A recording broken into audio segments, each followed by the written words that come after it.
Hola a todos. Estamos desde adentro, una serie en donde la palabra interior rompe el ya tan largo encierro que nos ha impuesto un enemigo que llegó a nuestras vidas sin invitación. Esta serie, participan en esta serie 7 mujeres extraordinarias, creativas, comprometidas, exitosas, que dialogan no sobre su obra, sino sobre su vida, sus penas, sus alegrías, sus obstáculos, sus triunfos, sus sueños. Un diálogo interno entre nosotras, con nosotras y por supuesto con ustedes. Nuestra invitada de hoy, y lo digo llena de orgullo, es una de las mejores escritoras mexicanas y de América Latina, que por cierto acaba de ganar el premio de novela Jorge Ibargüengoitia. Pero lo que más me conmueve de que ella esté aquí con nosotros es que ella ha sido cimiento y pilar de Casa Refugio Citlaltépetl, junto con Pitol, Monsiváis, creo que Alejandro Aura, Álvaro Mutis y algunos otros, José Emilio Pacheco. La fundó en 1999 y en su segundo nacimiento ha estado siempre a su lado, la ropa y cuando hace falta también le señala sus errores.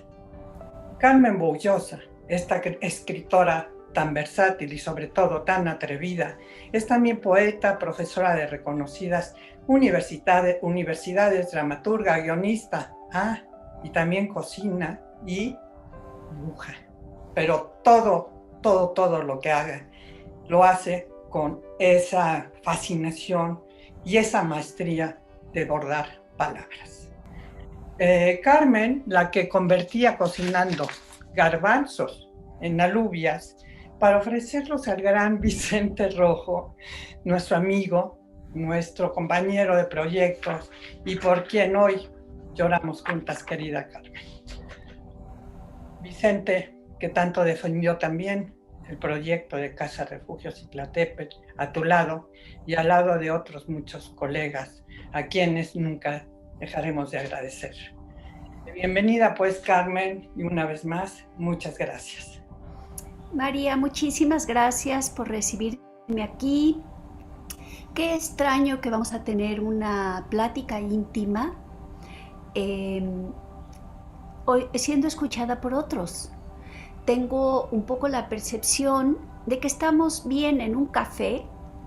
Eso es lo suave de los cafés, ¿no? Que uno escucha un poco lo que hay en las mesas de al lado, si tiene suerte, si va solo, o de que estamos en un café, o de que un poco distraídas nos vamos a poner a platicar frente a una ventana abajo de la cual no sabemos quién hay, o arriba de la cual no sabemos quién hay.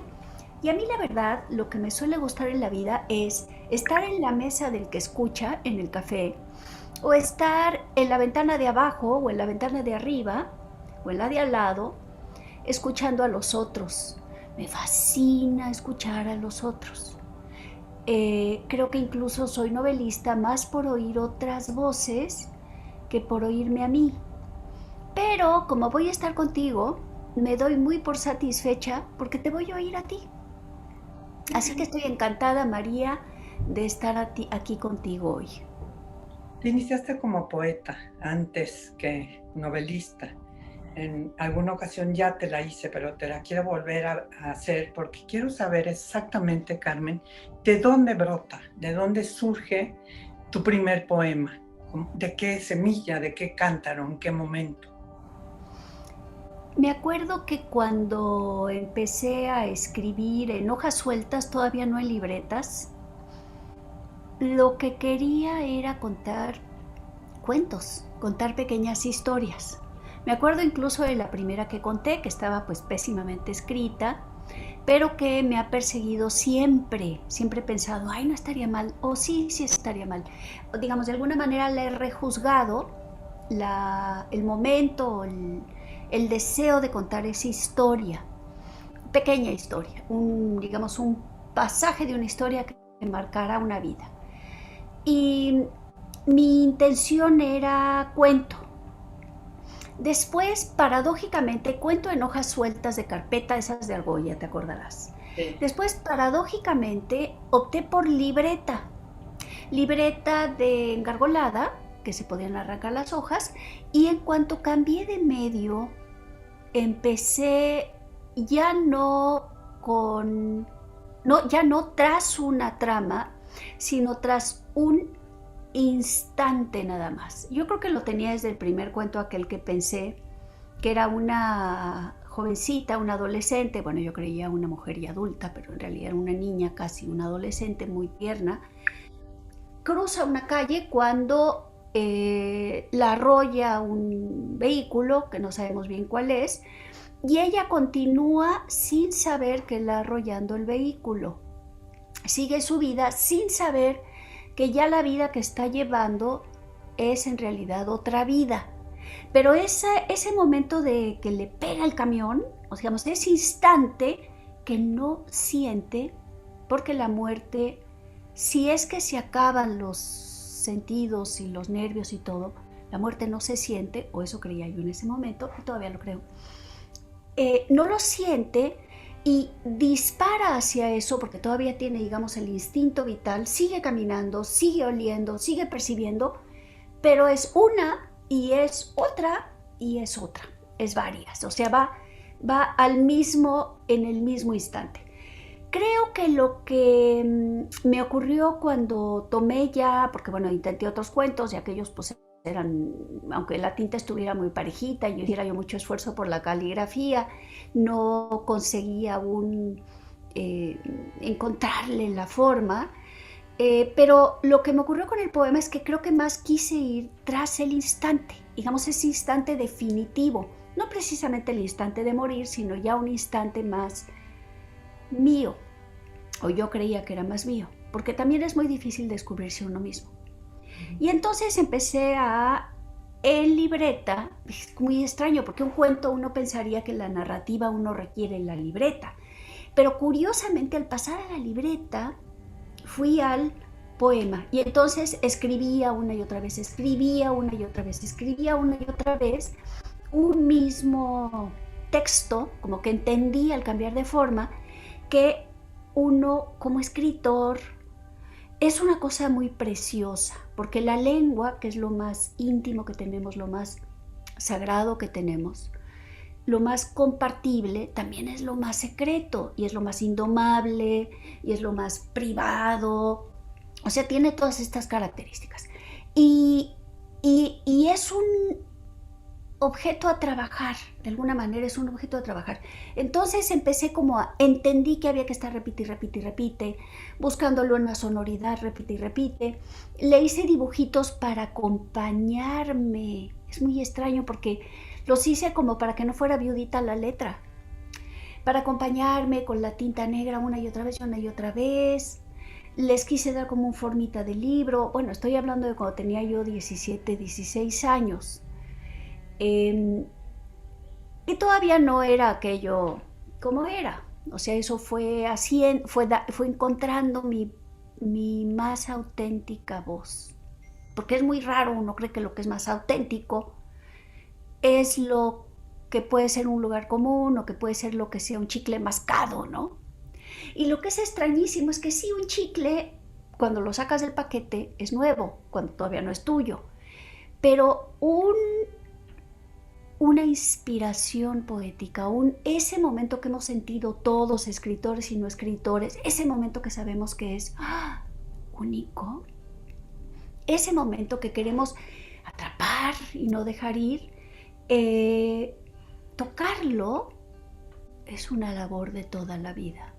Esto lo saben no solo los místicos, lo saben los poetas, no solo lo saben los poetas, lo saben los viejos, lo sabe mucha gente. ¿Cómo atrapas? ¿Cómo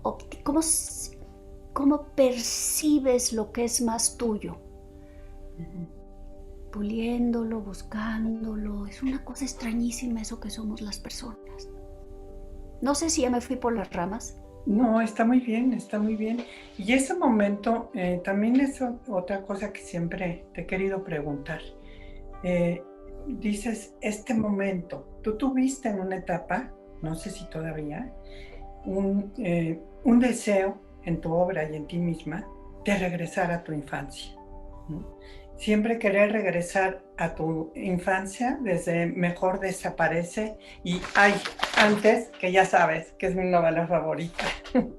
Y yo creo que no solamente estaba en tu obra, sino en ti misma, ¿no? Narras anécdotas luminosas, felices y de pronto desaparece. Era un mundo precioso, el mundo de mi infancia.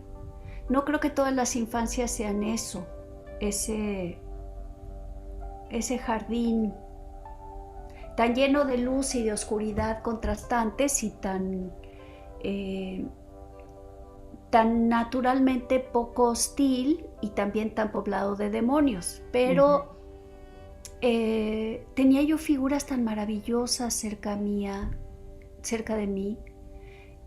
Claro, mi hermana, mis hermanos, mi mamá, la gente que trabajaba en la casa, mi papá, mi abuela materna, que era un ser maravilloso y que estuvo tan cercano a nosotros, mi tío Gustavo, que estaba siempre tan lleno de vida y traía otra velocidad a la casa, la velocidad de la juventud, ahora sé, de la juventud, del soltero, de otro tipo de velocidad que no tenían mis papás, tenían otra, eran muy jóvenes, pero...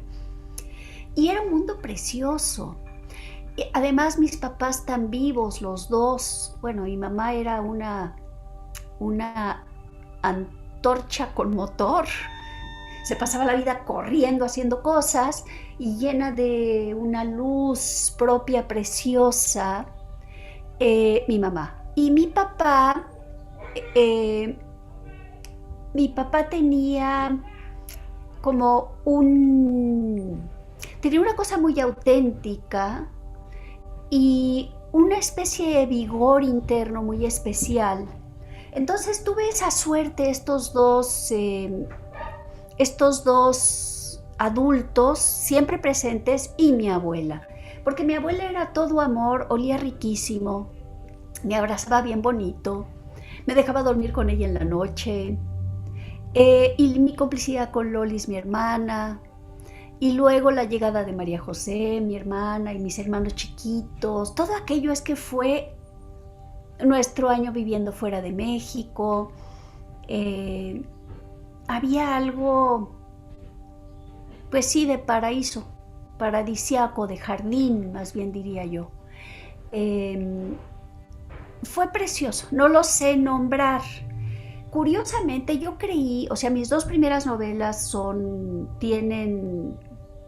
el mundo de la infancia o quieren acercarse al mundo de la infancia, y yo hubiera creído que siempre quería quedarme ahí.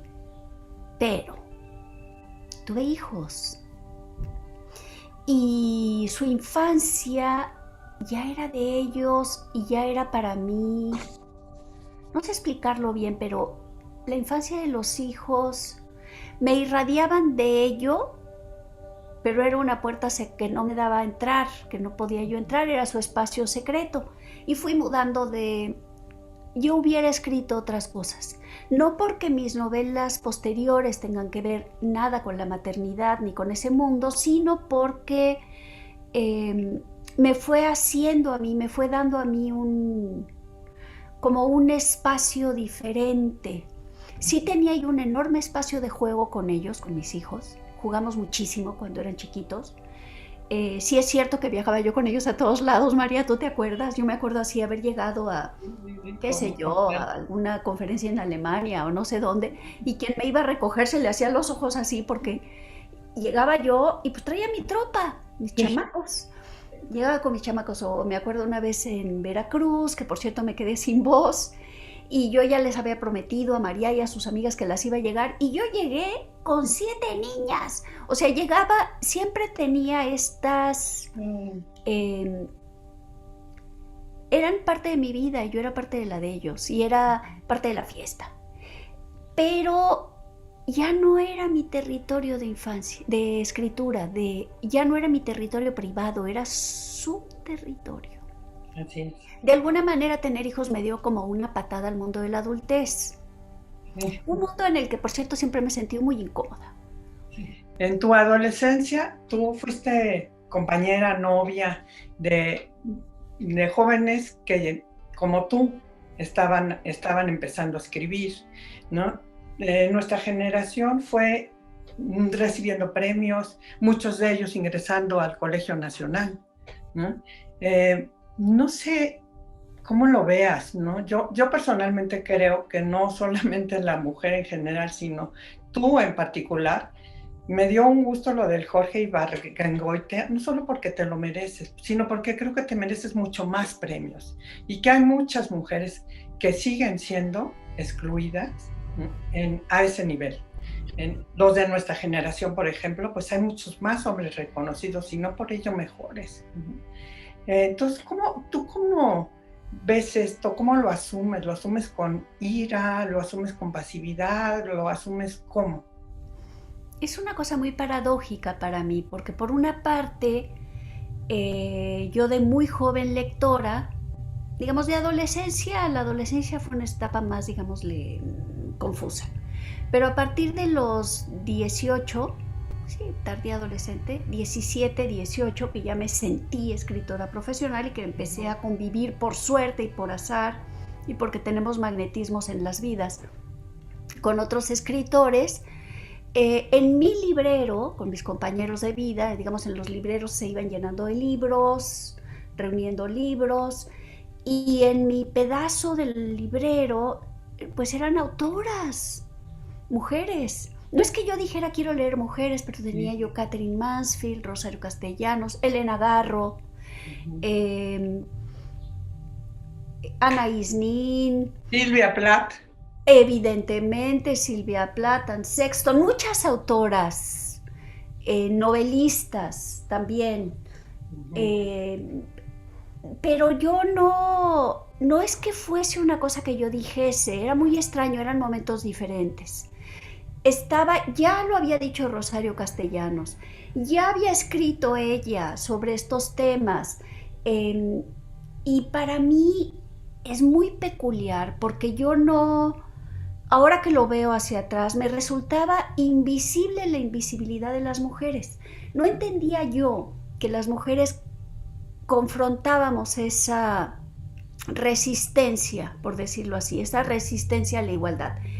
No lo visualicé concretamente, y esto me dio la libertad a mí y a muchas otras escritoras de mi generación, que por cierto en mi generación hay escritoras formidables. Cuando empezamos a publicar como poetas, ahí estaba Coral Bracho, Gloria Gerbitz, Verónica Volkov, que me llevó al taller Martín Pescador, Nelly Kiosellán, éramos autoras, Miriam Boscona, éramos autoras muchas, y que actuábamos y escribíamos con la más absoluta, éramos dueñas de nuestro propio destino. Y yo creo que ninguna de nosotras sentía que por ser mujeres se nos iban a ir cerrando puertas, o no lo veíamos, por suerte. Sí. Porque en nuestra voz no se cerraban puertas. Y yo sí te puedo decir, María, que en mi voz nunca se han cerrado puertas.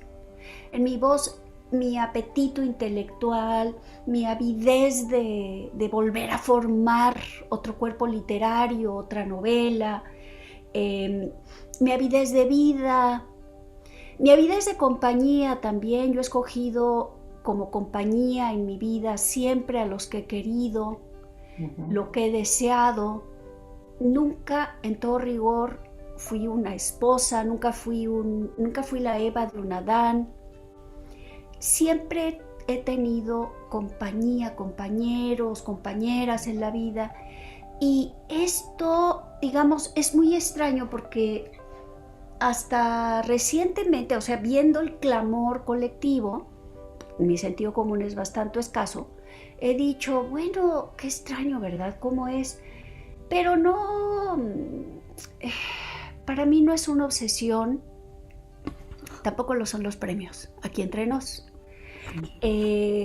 Por suerte o por azar descubrí que podía, porque pues ganarme la vida nunca he sabido mucho con mis libros, escribo libros muy extraños, Y por azar una vez me invitaron a dar clase en una universidad norteamericana y después me invitaron a otra y después me invitaron a otra. Nunca lo busqué ni lo procuré, es una cosa extrañísima, fueron como tacleos, fueron cayendo y yo he ido creciendo mucho con esa oportunidad, me he ido afinando como lectora, he tenido que, digamos, algunos pasajes de rigor en mi vida, he tenido que reformular todo verbalmente, que es muy importante, anotarlo para poder dar mis clases. Todo eso me ha hecho crecer. Yo siento que muchas puertas generosas se me han abierto a lo largo de la vida. Me mido siempre además con el momento de la muerte de mi mamá, con verme sin un peso adelante, sin un peso atrás, sin ningún apoyo de ninguna índole, porque mi papá se distrajo, su esposa no nos quería nada, no quería nada de nosotros cercanos, o sea, todo lo que fue, digamos, parecía que no iba a haber vida, parecía que estaba yo en la esquina de mi personaje de mi primer cuento y que había caído sobre mí, me había arrollado un camión, quitándome, o un vehículo, quitándome toda posibilidad de vida.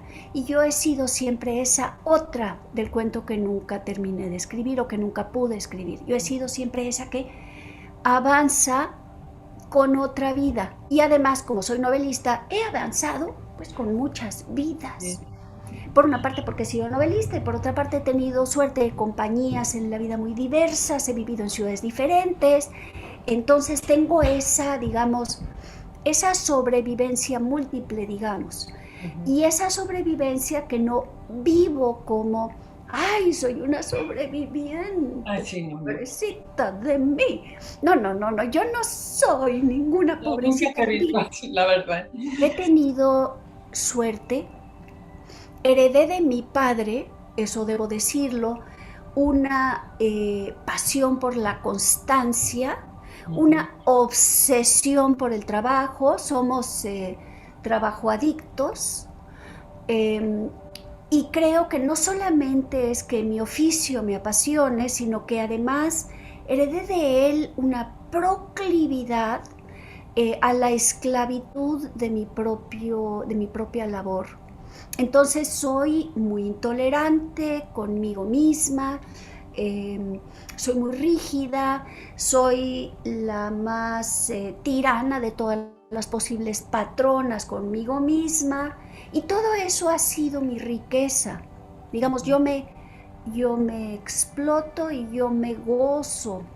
Pero bueno, ya que tocamos el tema, es cierto, nunca, tú siempre has sido una transgresora, nunca has seguido ningún esquema y siempre has hecho lo que quieres, ¿no? Has sido también, no solamente, digamos, compartiendo o contagiando a mucha gente del gusto por la lectura, de la fascinación por la escritura, sino que también has defendido a la mujer, hablando, ya hablaste un poco de ello, pero, o sea, yo te he escuchado contra los feminicidios, a favor de la igualdad, no más violencia, etcétera, ¿no? Incluso en tu más reciente novela, Eva, pues eres totalmente transgresora, ¿no? Eso es fascinante, ¿no? Que incluso yo creo que las feministas actuales, estas feministas bravas de las cuales hace un momento hablabas, con tanta rabia, ¿no? La están abrazando, ¿no? Porque de pronto tú le das voz a una Eva que no nació de una costilla, a una Eva que disfruta el deseo sexual, a una Eva que reivindica el mordisco a la manzana crujiente, y a un Adán, ¿no? Que se muere de envidia cuando salen del paraíso porque él no tiene clítoris, ¿no? Entonces, me parece tan maravilloso, pero aquí, te digo, yo últimamente que he escuchado a las jovencitas, ¿no? Yo veo que se refieren a esa Eva, a tu Eva, ¿no? Esa Eva que creaste, ¿no? No lo hacemos. Tal vez, fíjate que es suave el comentario que haces, porque yo creo que más bien esa Eva es de ellas. No que yo las hubiese visto ni hubiese pensado voy a seguirlas, sino que las historias siempre de alguna manera están escritas afuera, que creo que es en gran medida lo que es sensacional de un novelista, y que uno lo conoce muy bien cuando está estudiando una novela o cuando está leyendo con atención un libro, como un libro está, aunque sea una novela de ciencia ficción, aunque hable de vete a saber qué perico en los palotes, se siente el tiempo al que pertenece. Entonces, si tengo suerte, en mi Eva se va a percibir que esta Eva es hija de su tiempo. Claro que yo, porque de educación muy católica, mis papás eran tremendamente mochos, tú lo sabes, pero tremendamente, eran más mochos que los mochos, mis Muy papás. resadores. Mi mamá era más rígida que los rígidos, digamos, me acuerdo que alguna vez que le dije íbamos a ir a una fiesta, íbamos a regresar en el Volkswagen de un chavo, a mis 15, y ella me dijo, ¿cuántos van en el coche? Le dije, pues somos 6, creo que éramos. Te vas a sentar en las piernas de un muchacho. Me sentaba en más cosas. No se lo hice saber todavía, porque no me dio tiempo de pelearme con ella, se me murió antes. Pero había como digamos una cosa muy rígida y yo creo que ahí también, no tanto es que fuera mi transgresión, sino que yo misma, tal vez porque iba a ser escritora, era un animal de mi tiempo y yo a quién oía, a Janis Joplin, a quién oía, pues a los Rolling Stones, Let's Spend the Night Together, ¿qué percibía? ¿Qué había en toda esa iconografía popular? ¿Qué había? No había televisión en la casa, no éramos gente de ver televisión, pero había música, había libros, había revistas y había la revista Señal que decía, explicaba que flirtear era un pecado. Y yo claramente no creía que flirtear fuese un pecado. Yo quería flirtear y quería tener toda esa vida también, con mucho más madurez mi deseo, mi deseo se fue afinando ya cuando no estaba mi mamá. Tal vez sé que hubiera sido muy diferente mi vida si mi mamá vive, pero honestamente no creo que yo hubiera quedadome del lado de la Eva tradicional, sino que yo hubiera ido yéndome hacia el otro lado, porque sí me acuerdo desde que yo dormía con mi abuelita, que para mí la cosa sensual de el olor, su pielecita, todo tenía, o sea, cómo me abrazaba yo a ella y cómo en todo había un mensaje, digámosle, también corporal. Su amor por la cocina, aunque ella nunca volvió a tener un compañero ni ningún tipo de relación sentimental desde que se quedó viuda. Me imagino que enviudó a los 50, creo, como a los 56 años de edad y a esa hora renunció. Pero en su renuncia había de todas maneras un temperamento y yo creo que fue ese temperamento tabasqueño de ella un poco, pero no sé, a lo mejor cuando nací, yo no sé qué edad fue a tu cuna, María, pero la mía fue una cuna, fue una hada muy sensual. Me trajo algo ahí. Y me trajo, pues yo creo que me trajo esta Eva también. Yo digo que es hija de estas chicas, pero creo que también era hija de aquella hada, la que fue a mi cuna a darme esa Sí, nada más que tú le poliosis. pusiste voz. Esa Eso es. poliosis, porque tú lo sabes bien, porque eres mamá también, cada hijo es bien diferente. Y no solamente porque uno está viviendo un mundo distinto, sino que parece que traen otro algo que después, claro, se puede cultivar o no cultivar, se puede echar a perder o no se puede echar a perder, pero a mí me dio mi tiempo, me dio la música, me dio la minifalda, me dio la píldora anticonceptiva, todo eso me fue otorgando alas para que mi hada cumpliese su deseo en mí. Qué bien. Oye, y bueno, hablando de los hijos, tú tienes un hijo varón y una hija, y tienes un nieto y una nieta, ¿no? ¿Qué mensaje les transmites o de qué forma lo haces o no? El, el no reproducir el esquema de la mujer sumisa, de la Eva que nos enseñaron y del Adán macho. Pues realmente yo creo, digamos, pensando en mi hija María o en mis nietos más, en los dos, Yo creo que el entorno en que se mueven, bueno, en el caso de mi hija María, había tanta mujer formidable alrededor. Me acuerdo que durante un tiempo nos reuníamos en la casa a comer una vez a la semana, como ahora hacemos en casa de otra amiga, muchas mujeres, y luego mi taller con las mujeres, y creo que había,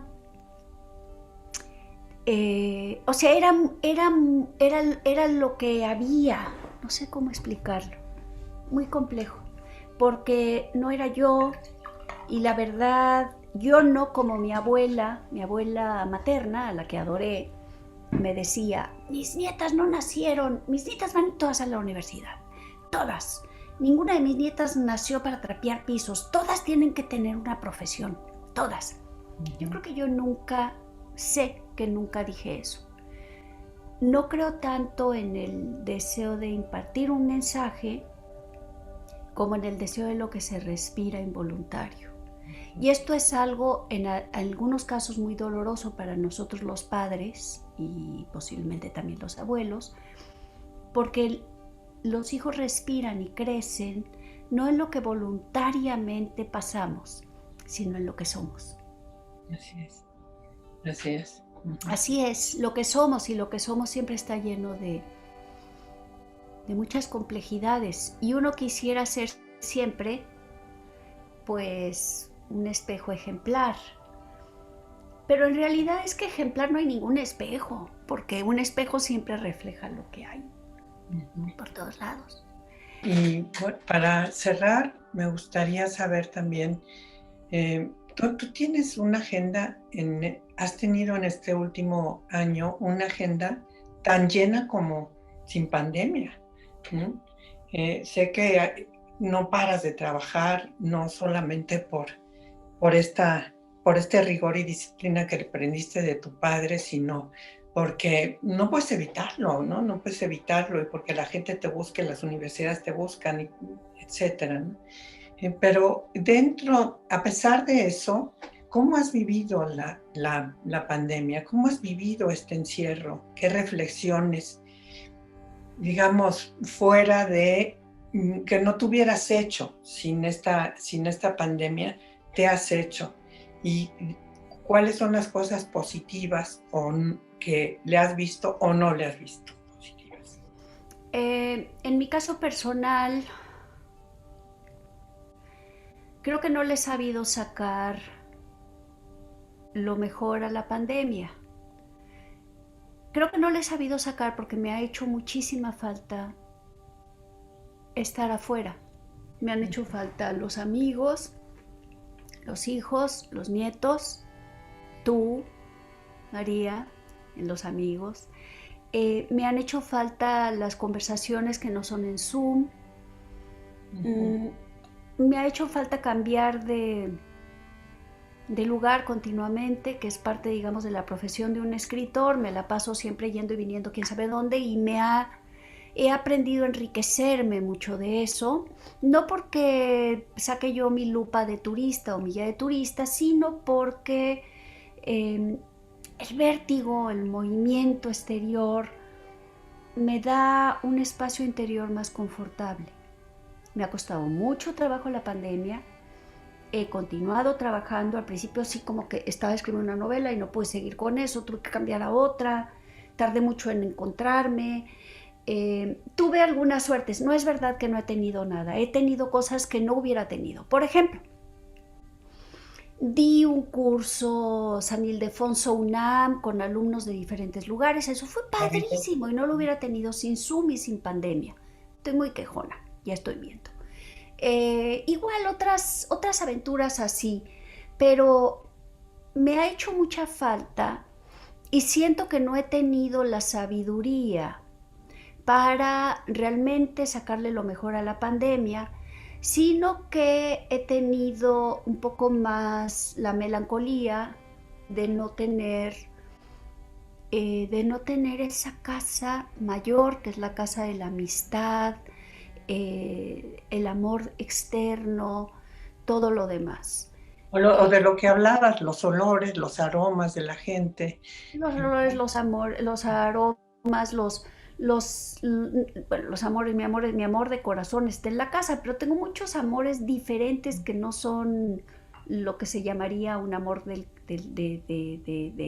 amaciato, de enamoramiento, de amor, sino que son mis amores de la vida, que son mis amigos, la gente de afuera. Me hace mucha falta, sobre todo eso. Y ese placer extrañísimo que es comer con muchos otros, guisarles la comida, sentarnos en la No mesa, te iba a decir. platicar También me interminablemente, hacen falta tus comidas maravillosas. platicar y platicar, platicar y platicar, comer garbanzos o lentejas.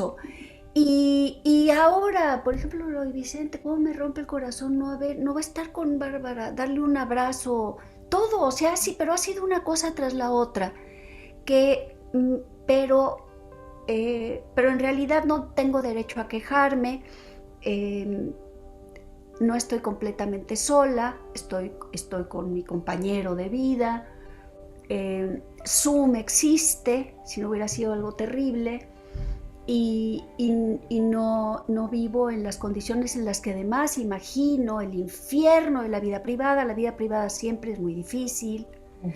y el infierno de la vida privada que está viviendo tanta gente, que vive en condiciones de espacio, de convivencia, o sea, todo ha sido una cosa, bueno, ya, no tengo derecho a quejarme, menos aún hoy que platico contigo.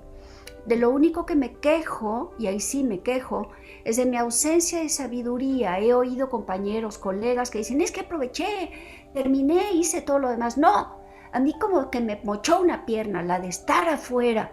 Y ahora sí he retomado la escritura de otra novela, he empezado otra novela, he continuado escribiéndola, pero es muy paradójico. La hago mascarilla, dos mascarillas, y me echo a caminar en la calle. Y mientras camino es curiosísimo cómo yo como escritora, no es la ley de todo escritor, pero yo como escritora sé que escribo lo que está afuera, no porque escriba nada parecido a crónica, no porque escriba nada de oportunidad, sino porque la voz de los otros Exacto. me da la voz privada. A todos nos ha afectado, a algunos de cierta forma, a otros de otra. Todos hemos tenido momentos también que hemos aprovechado, desde para ordenar la ropa, para sacar, ¿no?, del closet cosas que ya ni siquiera nos acordábamos que tenía. Otros han aprendido a cocinar, pero todos hemos padecido la pandemia. Por eso yo creo que es muy importante desde adentro reflexionar con nosotras mismos, con nosotras mismas, ¿no? ¿Qué hay dentro de mí ahora que estoy desde adentro? Pues desde adentro te doy mucho las gracias, María. Sabes que siempre me gusta conversar contigo, y ahora que salimos al balcón tú y yo, o a la ventana, o que nos sentamos en esa otra mesa del café, pues he estado encantada de estar aquí contigo. Yo lo agradezco mucho, Carmen, y tengo unas ganas muy grandes de abrazarte por los dolores que hemos compartido en esta pandemia y también por los éxitos. Gracias, Carmen. Mucho cariño. Besos.